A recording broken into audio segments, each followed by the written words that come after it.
बाकी पेड़ों से छोटा था। मेरे सारे साथी पेड़ कितने बड़े बड़े हो गए, बस एक मैं ही हूँ सबसे छोटा। न जाने कब इनके बराबर का होगा। आम के पेड़ की ये बात पास में खड़ा नीम का पेड़ सुन रहा था और उसका मजाक उड़ाते हुए कहता है, गट्टे नौठे आम के पेड़, क्या तू हमारी बराबर होना चाहता है? हाँ हाँ नीम जी, मैं भी आपके बराबर होना चाहता हूँ। मेरे इस छोटेपन के कारण कोई भी मेरे ऊपर घोंसला नहीं बनाता। तू अपनी दोनों टहनियों को ऊपर करके आसमान में लटक जा, फिर हमारे जैसा ऊंचा हो जाएगा। नीम की यह बात सुनकर बाकी के पेड़ जोर जोर से हंसने लगते हैं और बेचारा आम का पेड़ बहुत उदास हो जाता है और मन ही मन सोचने लगता है, मैंने इस नीम से बातें ही क्यों की? ये तो हमेशा ही मेरा मजाक बनाता है। मैं आज के बाद कभी भी इससे बातें नहीं करूँगा। फिर उस दिन के बाद आम का पेड़ किसी से भी बातें नहीं करता। वो बस अपने ऊपर आम लगने का बेसब्री से इंतजार करता है। एक दिन कालू और गौरी वहाँ से गुजरते हैं तो आम का पेड़ उन्हें रोक लेता है। गौरी और कालू, आप दोनों मेरी टहनियों पर अपना घोंसला बना लो, फिर जब मेरे आम पकने का मौसम आएगा तो जी भरकर आम खाना। गट्टे आम के पेड़, हम आपके टहनी पर अपना घोंसला क्यों बनाएं? गौरी, मेरा अकेले मन नहीं लगता। ये मेरे दोस्त पेड़ मुझसे एक भी पल ठीक से बातें नहीं करते, बस मुझे ताने मारते हैं। हाँ तो ये सब गलत ही क्या कहते हैं, तुम तो हो ही सबसे छोटे पेड़। अगर हम तुम्हारी टहनी पर अपना घोंसला बनाएंगे तो हमारा घोंसला जल्दी ही नीचे गिरकर टूट जाएगा, इसीलिए हमें नहीं बनाना। अरे आप दोनों मेरी बातें तो सुनो, मेरी टहनी छोटी बेशक है पर है तो मोटी और मजबूत। आपके घोंसले को कुछ नहीं होगा और सोच के देखो, तुम्हें आम खाने के लिए भी दूर नहीं जाना पड़ेगा। कालू जी चलो यहाँ से, ये आम का पेड़ तो हमें मरवाना चाहता है। ऐसे कहकर वे दोनों वहाँ से चले जाते हैं। आम का पेड़ फिर से उदास हो जाता है। कबूतर भैया आज भोजन लेने के लिए नीम के पेड़ के पास से गुजरते जाएंगे, मुझे कुछ निबोरी लेनी है। पर क्यों चिड़िया बहन, आपको निबोरियों से क्या काम है?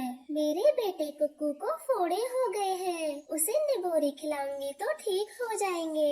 पहले हम नीम के पेड़ के पास चलते हैं और निबोरी तोड़ लेते हैं। फिर वे दोनों वहाँ से चले जाते हैं। इधर बेचारा आम का पेड़ हर पक्षी को रोककर बस एक ही बात कहता है, तोते आप मेरे ऊपर अपना घोंसला बना लें, मैं फिर आपको ढेर सारे आम खिलाऊंगा। नहीं नहीं आम के पेड़, मैं आप पर अपना घोंसला नहीं बना सकता, मैंने पहले से ही उस ऊंचे पेड़ पर अपना घोंसला बना रखा है। ऐसे इनकार कर मिट्ठू तोता वहाँ से चला जाता है।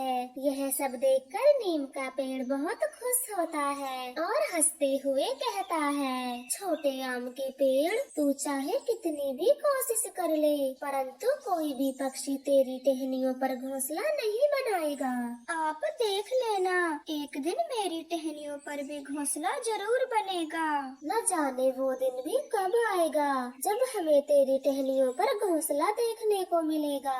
ये बात सुनकर आम का पेड़ जोर जोर से रोने लगता है। तभी वहाँ पर चिड़िया और कबूतर भी पहुँच जाते हैं। वो पेड़ को रोता देख पहले उसके पास जाते हैं। पेड़ भैया आप क्यों रो रहे हो, आपको क्या हुआ है? तुम सारे पक्षी एक जैसे मतलबी हो, जब मेरे ऊपर आम लगते हैं तो उन्हें खाने आ जाते हो, वैसे तो मुझसे बातें भी नहीं करते, मैं सारा सारा दिन अकेला काटता हूँ। आम जी आप हमें मतलबी क्यों कह रहे हो, आखिर हमने ऐसा क्या किया है? हाँ हाँ पेड़ भैया, हम आपकी मदद जरूर करेंगे, पहले आप रोना बंद करें। फिर आम का पेड़ उन दोनों को अपनी सारी बातें बता देता है। तो ये बात है जिसके लिए आप इतना रोए जा रहे हो?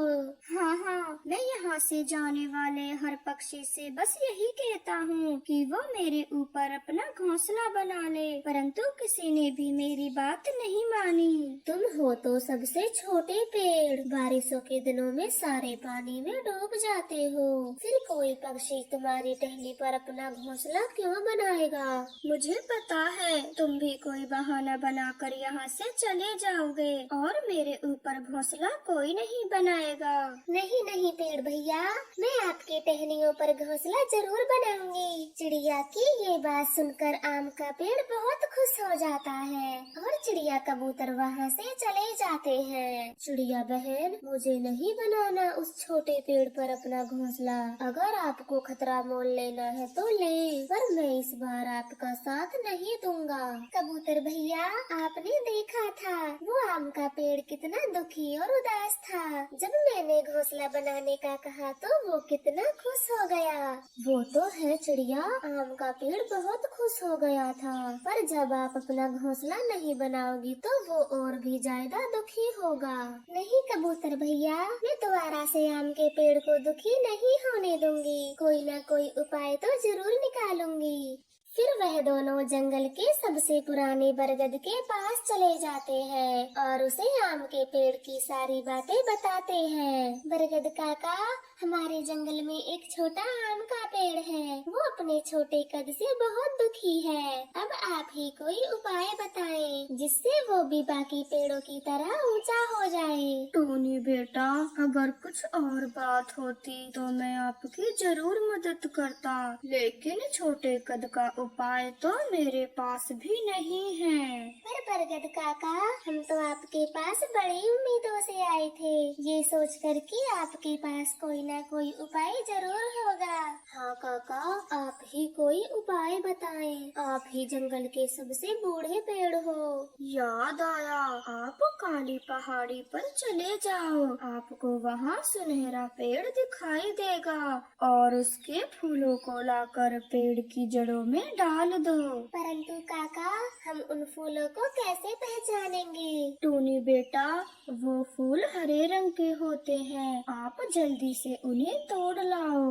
पेड़ का धन्यवाद कर वो काली पहाड़ी पर चले जाते हैं और शाम होने तक सुनहरा पेड़ खोज लेते हैं। चिड़िया, वो देखो, सुनहरा पेड़ मिल गया।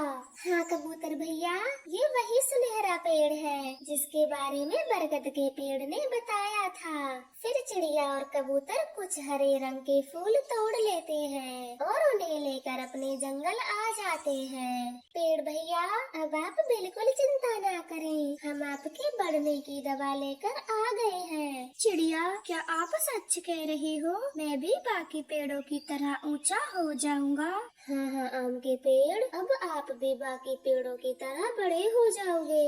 फिर वह दोनों पेड़ की जड़ों में वो फूल डाल देते हैं और पेड़ धीरे धीरे से बढ़ने लगता है। वो कुछ ही देर में बाकी पेड़ों के बराबर हो जाता है। अरे वाह, मैं तो बाकी पेड़ों के बराबर हो गया। भोली चिड़िया, ये सब आप दोनों के कारण हुआ है, मैं ये एहसान कभी नहीं भूलूंगा।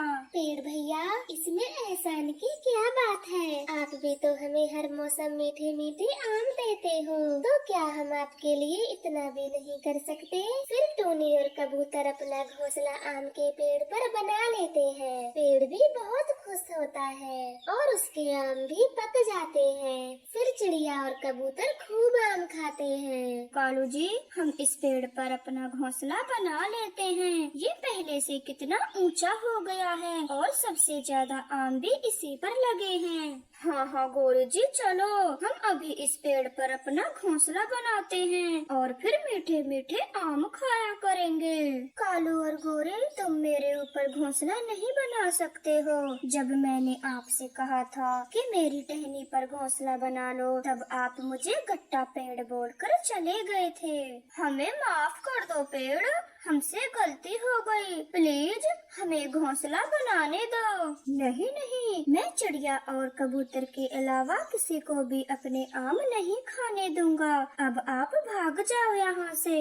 पेड़ भैया, आप इन दोनों को माफ कर दें और इन्हें भी अपने आम खाने दें। लेकिन क्यों चिड़िया, ये दोनों भी मेरा मजाक उड़ाते थे। पेड़ भैया, अब आप इन दोनों को माफ कर दें। अगर आप भी बदले की भावना रखोगे तो आप में और इनमें क्या फर्क रह जाएगा।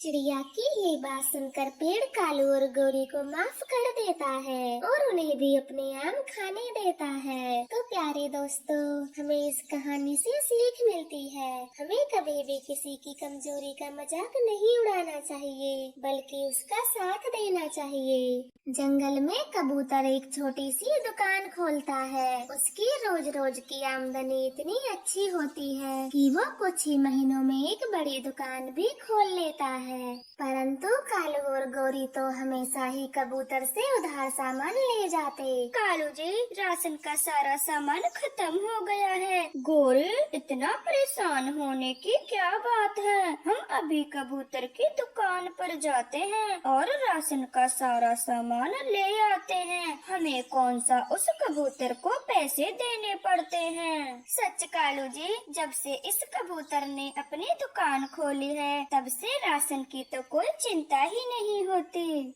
फिर कालू और गौरी कबूतर की दुकान पर आ जाते हैं और उससे उधार सामान मांगते हैं। कालू, जब से मैंने अपनी दुकान खोली है तब से आपने मुझे एक भी रुपया नहीं दिया, बस हर महीने का राशन उधार ले जाते हो। कबूतर, बस इस बार उधार दे दे, अगली बार से नगद राशन ले जाया करूँगा। भाग थोड़े न रहे हैं, तेरे पैसों को लेकर सब एक साथ इकट्ठे दे देंगे। नहीं नहीं, मैं कुछ भी नहीं सुनने वाला, पहले मेरे बाकी का उधार वापस करो, तभी मैं आपको राशन दूंगा। चलो कालू जी, ज्यादा पैसों के घमंड में ये कबूतर अंधा हो गया है जो अपने ग्राहकों को भगा रहा है। गौरी कवि, मैं आपको भगा नहीं रहा, बस अपने पैसे मांग रहा हूँ जो तुमने कई महीनों से उधार कर रखे हैं। पहले मेरे पैसे दे दो, फिर मैं आपको राशन दे दूंगा। मुझे नहीं लेना तेरा राशन, आज के बाद हम दोनों तेरी दुकान पर भूल के भी नहीं आएंगे। चलो कालू जी। ऐसे कबूतर से बहस कर वे दोनों वहाँ से चले जाते हैं। कालू जी, मैं उस कबूतर को छोड़ूंगी नहीं, उसने हमारी बहुत बेइज्जती की है अपनी भरी दुकान पे। हाँ हाँ गौरी जी, 4 पैसे क्या कमा लेता है कबूतर, अपने आप को बहुत बड़ा रईस समझता है। वैसे कालू जी, कबूतर कितने रुपए कमाता होगा? क्या बात करते हो गौरी, तुम्हें नहीं पता, कबूतर एक दिन का 5,000 कमाता है, उसके हिसाब से महीने के हो गए पूरे 1.5 लाख। हाय कालू जी, महीने का 1.5 लाख रुपए, फिर तो कबूतर के पास नोटों की गड्डियाँ होंगी। छोड़ो गौरी कबूतर की बातों को, अब हम किसी और दुकान से राशन उधार लेने जाते हैं। आप राशन की चिंता छोड़ो और चुपचाप मेरे साथ चलो। फिर ऐसा कहकर गौरी कवि कालू को अपने साथ पहाड़ियों पर ले जाती है। गौरी, आप यहाँ क्यों आए हो? ये तो बदमाशों का अड्डा है। आप जरा चुप हो जाइए और मुझे बिल्लू से बातें करने दीजिए। बिल्लू जी, आपको मेरे पड़ोसी को किडनैप करना है। आपके पड़ोसी को किडनैप करने में मेरा क्या फायदा होगा? बिल्लू जी, उसकी खुद की दुकान है, आप उसकी पत्नी लूसी को किडनैप कर लें और फिर 5 लाख रुपए मांगना, फिर उन पैसों को आधे आधे हम बांट लेंगे। सब कुछ ठीक है, पर उसकी पत्नी को किडनैप करना थोड़ा मुश्किल होगा। अगर कोई उसका छोटा बच्चा होता तो काम और भी आसान हो जाता। छोटा बच्चा तो है उनका, पर वो अभी अपनी नानी के घर गया है। तुम उसकी पत्नी को ही किडनैप करो, वो बहुत भोली है और आपका काम बहुत आसानी से हो जाएगा। ठीक है, मैं उसकी पत्नी लूसी को किडनैप करूँगा, पर पूरे 3 लाख रुपए मैं लूँगा। बिल्लू, ऐसे लालच मत करो, मैंने पहले ही बराबर का हिस्सा कर दिया था। सारी मेहनत तो मैं करूँगा, आप आप दोनों क्या करोगे? अगर मुझे 3 लाख रुपए नहीं लेने दोगे तो अपना काम किसी और से करवा लो। ना बिल्लू जी, आप 3 लाख रुपए ही लेना और काम को पूरा करना। फिर बिल्लू से बात कर वे दोनों पति पत्नी अपने घर आ जाते हैं। आपने 50,000 का नुकसान करा दिया। मैंने चुप रहने को बोला था, आप फिर भी बोल गए। गौरी, हमें तो घर में बैठे बिठाए 2 लाख रुपए मिल जाएंगे। सारी मेहनत तो वो बिल्लू करेगा। अब पता चलेगा उस कबूतर को जब किडनैपर को 5 लाख रुपए देगा। इस तरह से वे दोनों बहुत खुश होते हैं और लूसी के पल पल की खबर बिल्लू किडनैपर को देते हैं। बिल्लू किडनैपर जी, जल्दी से फूलों के बाग पर पहुंच जाओ। वो लूसी अभी अभी लाल रंग की टोकरी लेकर फूल तोड़ने गई है। ठीक है गौरी कवि, मैं अभी फूलों के बाग पर ही हूँ। जैसे ही वो आती है तो मैं उसे किडनैप कर लूँगा। बिल्लू वही फूलों के बाग में छिप जाता है और तभी वहाँ पर फूल तोड़ने टूनी चिड़िया आती है। उसके पास भी लाल रंग की टोकरी थी। गौरी ने कहा था कि उसके पास लाल टोकरी है तो मुझे इसको ही किडनैप करना होगा। फिर बिल्लू अपने थैले में से एक डिब्बी निकालता है। उसमें लाल रंग था। वो इस लाल रंग को अपने सारे शरीर पर लगा लेता है और जोर जोर से चिल्लाता है, मुझे कोई बचाओ, मैं यहाँ झाड़ियों में घायल पड़ा हूँ, कोई मेरी मदद करो। अरे ये तो किसी पक्षी के पुकारने की आवाज है। लगता है कोई मुसीबत में है, मुझे उसकी मदद करनी चाहिए। फिर टोनी चिड़िया आवाज को सुनते सुनते बिल्लू के पास चली जाती है। मेरी कोई मदद करो, मुझे बहुत चोट लगी है, कृपया मुझे मेरे घर तक पहुंचा दो।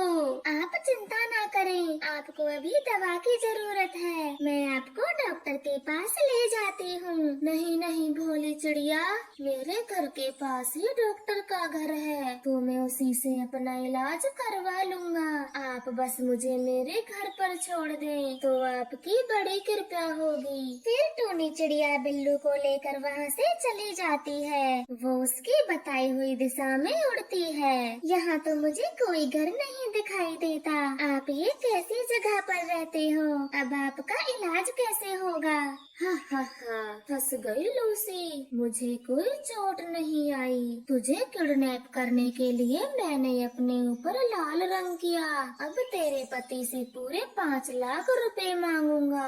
ऐसा कहकर बिल्लू टूनी चिड़िया को पेड़ से बांध देता है और उसके मुंह पर एक पट्टी लगा देता है। अब ठीक है, वरना ये चिल्ला चिल्ला कर मेरे सर में दर्द कर देती। अब गौरी कव्वे को फोन लगाता हूँ। काम हो गया है, मैंने इसे किडनैप कर लिया। अब जल्दी से अपने पड़ोसी कबूतर का नंबर दो, उसे भी तो खबर करनी है। मैंने पता तो व्हाट्सएप कर दिया है, तुम बस होशियारी से काम करना, गलती से भी हम दोनों का नाम कहीं न आने पाए। ठीक है, उसकी चिंता तुम मत करो, मैं तुम दोनों का नाम कहीं नहीं आने दूंगा। फिर बिल्लू कबूतर के घर के लिए निकल जाता है। वो एक चिट्ठी कबूतर की दुकान पर रखाता है। ये चिट्ठी कौन रख गया? और इसमें तो मेरी पत्नी लूसी का नाम है, मैं अभी उसको देता हूँ।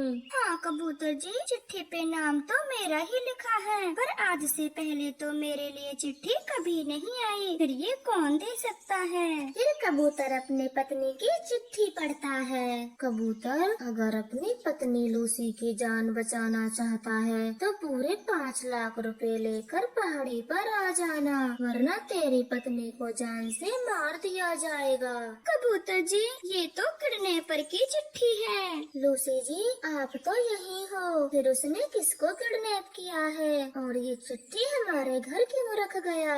कबूतर जी, नाम तो मेरा ही लिखा है, आप पहाड़ी पर जाकर देखें, मुझे तो कोई बड़ी गड़बड़ लगती है। हाँ हाँ लूसी जी, मैं अभी जाकर देखता हूँ। चाहे वे कोई भी हो, हमें उसकी मदद करनी होगी। फिर कबूतर पैसे लेकर घर से निकल जाता है। गोरी और कालू उसके घर पर नजर रखे हुए थे। कालू जी, मैं बिल्लू किडनैपर को बताती हूँ कि कबूतर घर से निकल गया है, वो थोड़ा सावधान हो जाए। गोरी कौवी बिल्लू को फोन पर बता ही रही थी कि तभी उसका पति कालू कौवा जोर से चिल्लाता है, गोरी गोरी जल्दी देखो, कबूतर की पत्नी तो यहाँ है। ओए बिल्लू, तूने किसको पकड़ रखा है? कबूतर की पत्नी लूसी तो मेरी आँखों के सामने है। क्या कहा? मैंने तो लाल टोकरी वाली को ही पकड़ा है। तूने किडनैप करने से पहले उसका नाम नहीं पूछा था? फिर बिल्लू तुरंत ही चिड़िया के मुंह से पट्टी हटाता है और उसका नाम पूछता है, क्या तुम्हारा नाम लूसी है? नहीं, मेरा नाम तो टोनी है। और आपने मुझे क्यों पकड़ा है? गोरी, ये तो अपना नाम टोनी बता रही है। पिल्लू के बच्चे, भाग वहाँ से, वो कबूतर की पत्नी नहीं है। तूने गरीब टोनी को पकड़ लिया है। अब कबूतर के पहुँचने से पहले वहाँ से भाग जा। बिल्लू तुरंत ही वहाँ से भाग जाता है और तभी वहाँ पर कबूतर पहुँच जाता है। कबूतर भैया, उस दुष्ट किडनैपर ने मुझे लूसी समझकर किडनैप कर लिया। चिड़िया बहन, आप सुरक्षित हो और जल्दी से यहाँ से भाग चलो, कहीं वो किडनैपर आ ना जाए। फिर वे दोनों जल्दी से अपने जंगल आ जाते हैं। कबूतर भैया, ये सब गोरी और कालू ने करवाया है। वो आपकी पत्नी को अगवा करना चाहता था और आपसे पैसे लेना चाहता था। बस बस चिड़िया बहन, अब मैं सब समझ गया हूँ। अब उन दोनों को छोड़